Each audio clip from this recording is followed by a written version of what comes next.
Hello, David here, and the project for today is flushing the brake hydraulic system on a 2007 Toyota Prius.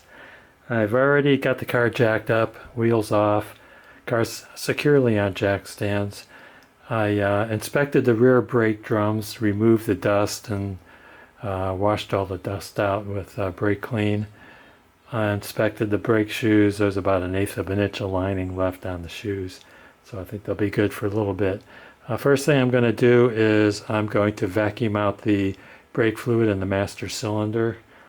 I wonder why is the master cylinder over there but the brake pedal is over there?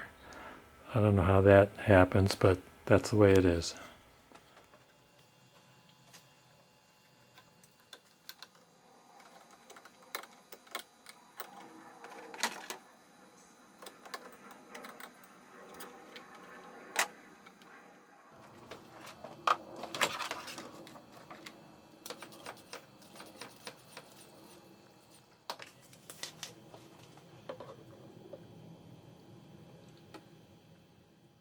Make sure you're using fresh brake fluid. You don't want to take some brake fluid off the shelf that's been sitting there for a year, because brake fluid by its nature absorbs moisture and the humidity from the air, and that's not a good thing. So the bleeding procedure for the Toyota Prius is that you need a scan tool to run through the computer for the bleeding, but I think I have a workaround, and I'll show you what I'm going to do. So we're going to fool the computer. I got my broomstick, put it on the brake pedal, push the brake pedal in, and I'm going to use a spring clamp.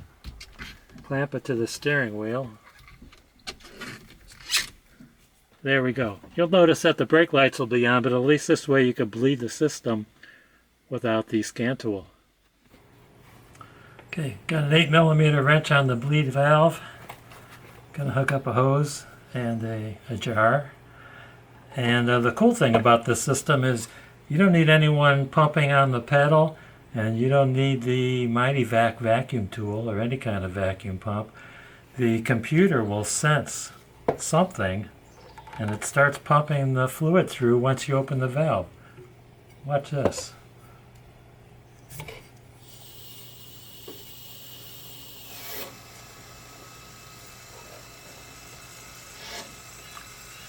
I don't know if you could hear it or not, but the pump in the brake system is pumping out the brake fluid. Actually, it doesn't look that dirty, but it's been in there for 10 years, so it's time. I want to get out an amount that is equal to what's in the wheel cylinder and what's in the lines from the wheel cylinder up forward to the firewall.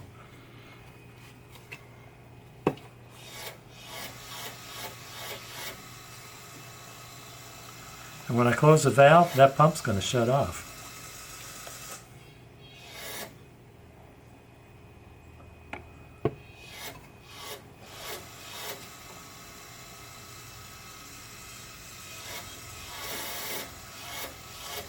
Top off the master cylinder frequently. If you don't, it's going to run air in there, and then you're going to have to start all over again.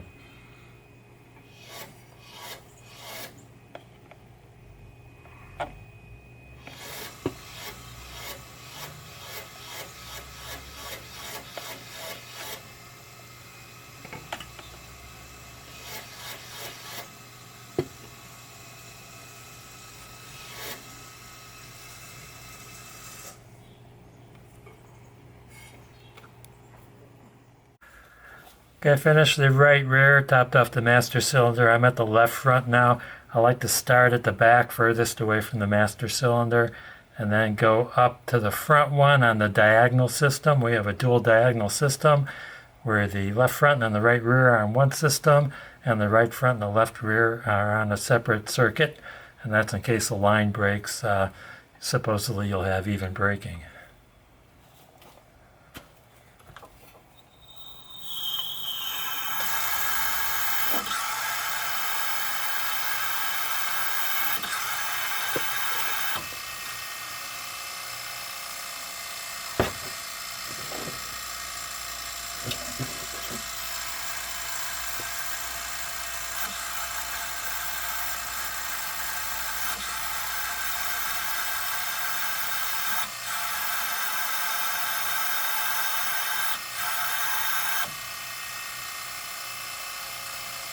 I'm not going to show the bleeding on all 4 wheels because that would be rather repetitive.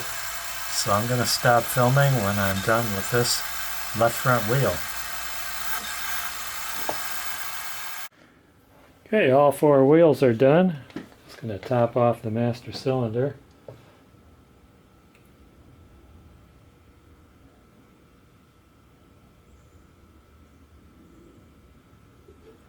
Make sure every time you work on your brakes that you pump up the brake pedals, just in case you lost the pedal from the pistons getting retracted.